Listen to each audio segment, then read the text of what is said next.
Sam Darnold traded from the Jets to the Panthers. I'm not going to talk about what, the Panthers paid to get him. I'm not going to even really talk about Sam Darnold here. I don't really care about that, okay? I want to talk about Teddy Bridgewater. Let's go. This is Tampa 2 Drew. I'm bringing this channel back to life, all right? I don't really know what I'm going to do here, but I know that my main channel, I've moved completely away from sports. It's all positivity, right? Growth, purpose, drive, what we want to do in this world, right? That's what it's all about. So although I've used sports many times and sports analogies on that channel, it's just not what that channel is about. So I decided that I was gonna bring this channel back to life, and what better time for me to bring this channel back to life than to discuss Teddy Bridgewater. Now there's a reason why I'm bringing this up, and I'm not going to sit here and spend this entire video talking about how I'm always right.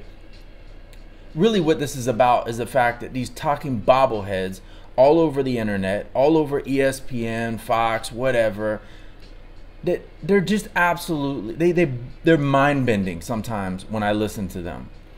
And when I heard, this was prior to, Brady, being confirmed coming to Tampa, I heard jokers out there talking about, oh, Bridgewater would be a great fit in Tampa. Now, I went on my other channel and I went through statistically the differences between Bridgewater and Winston.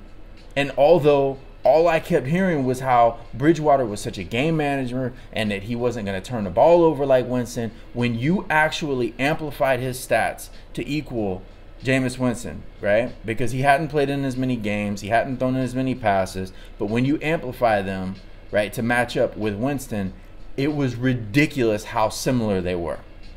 Meaning the guy turns the ball over just as much. And basically what he does is much like Winston, and what you saw with him last year with the Panthers, he's just good enough to keep a job in the NFL and have the team going, well, he's not too bad, but not good enough to actually win.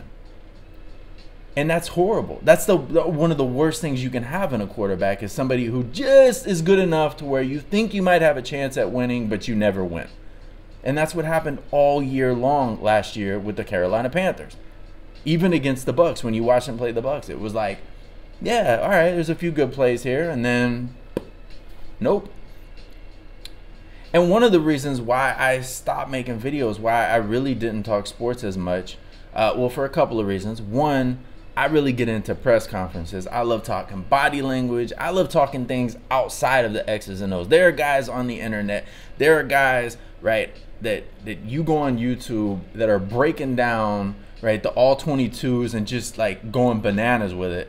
And I'm absolutely blown away by what these guys bring to the table. That's not my gig, okay? I'll talk some, right? I understand football, but I'm not on that level, okay? Just to be real.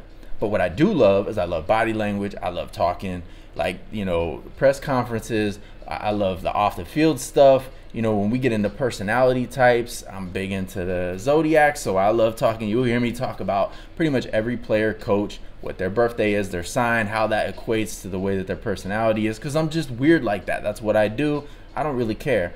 But my point is that I backed off because I thought, you know what? I'm not really, I don't know that I'm qualified. You know what I'm saying? But the more that I look at these talking bobbleheads, these buffoons that are all over the internet talking about players and who fits well where, like, it's an absolute joke. Like, I don't even know how some of these guys can keep a straight face when they say something like, oh yeah, Teddy Bridgewater would be a great guy because you know what, he doesn't turn the ball over as much as Winston, when statistically, if you look at it, clearly he does. Okay? Now, the quarterback position is one of those positions that I've had beef with many times because I feel like it's so much bigger than just the quarterback, okay? Like, this isn't like some positions or other sports even where you can really judge one player against another player equally. If you put Tom Brady on the worst team in the NFL, do they win the Super Bowl? Chances are they don't, right? He's going to need people around him. He's going to need a supporting staff. Now, you take Tom Brady off of the Tampa Bay Buccaneers last year, and no, I don't think they win the Super Bowl, right? He was that piece that really took them over the edge. But again, it was the things outside of what a quarterback normally brings. This was the leadership, the mentality, the culture, everything that he changed when he came to Tampa. We already had all the talent. I mean, the year before we had tons of talent, but we couldn't get it done. So the quarterback position is just one of those positions that it's just, I mean, you could see a guy like Sam Darnold. We don't know. He might go to Carolina and have success. You know, he's in New York with a team that really didn't. I mean, what did they do for him? You know, they never really gave him the support. It's the Jets, for goodness sake. I mean, come on, you know. And I've got friends that are Jets fans, and man, I feel for them. Like, I really do. Diehard fans, legit. And it is what it is. But you know, we'll see. You know what I mean? I live here in Charlotte now. I've been here for about 8 years. I can tell you already, the response that I've seen has been very lackluster, and I don't blame the fans for, you know, for feeling the way that they feel. But you don't know, and I do know one thing: Teddy Bridgewater's not the guy. All right, he's just not the guy, and I wish him the best of luck. The dude's a nice guy. He's cool, but he's that guy that's gonna play just good enough to where you think you got a shot, but you really don't. And you don't want that. You want to move on from that. And the Carolina Panthers realized real quick, and they decided to move on from that. Is Sam Darnold the guy? I don't know. They could have done worse. And again, I think that there is a chance for upside with this dude. I don't know where Bridgewater is going to end up going. It'll be interesting to see how these bobbleheads talk about him this year. It'll also be interesting to see what happens, you know, with the Saints. I don't think that would be a landing spot for him unless Jameis somehow found another spot outside of New Orleans. But with Drew Brees being gone now, I don't see that happening, because even if he is the backup there, I think that there's a chance he could end up in a starting role, or he's going to get a chance to play some ball next year. A better chance than maybe other places.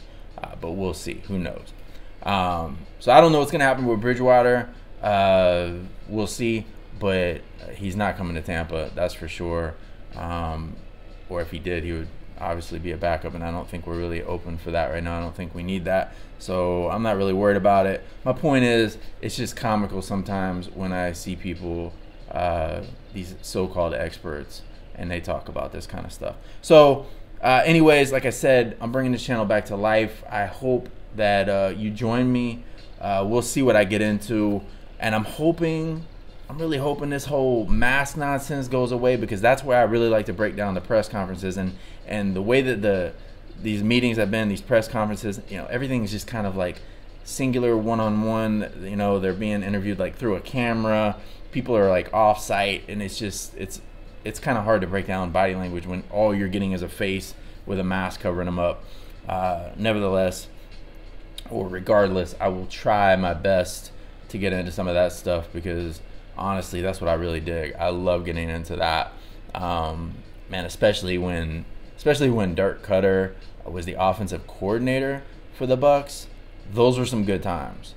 He was probably one of my favorite to listen to. When he did his Thursday, I think it was his Thursday press conference for the offense, he was my favorite. That was like when he was, I think when he was under Lovie Smith, and he was the offensive coordinator. Once he became the head coach, he had to get more political, and it wasn't as fun. But when he was the offensive coordinator, those are some good times for a press conference. And if you geek out on stuff like that, I hope you join me, because that's kind of what I get into. I get into the other stuff, you know what I mean? And I'm probably going to talk a little bit of smack on here. All love, though. I can assure you, being a Bucs fan, obviously this last year was, for me anyways, I don't know if any other Bucs fans are going to admit this, but it was a shock. I was not expecting this right here. I don't care what you think of Brady.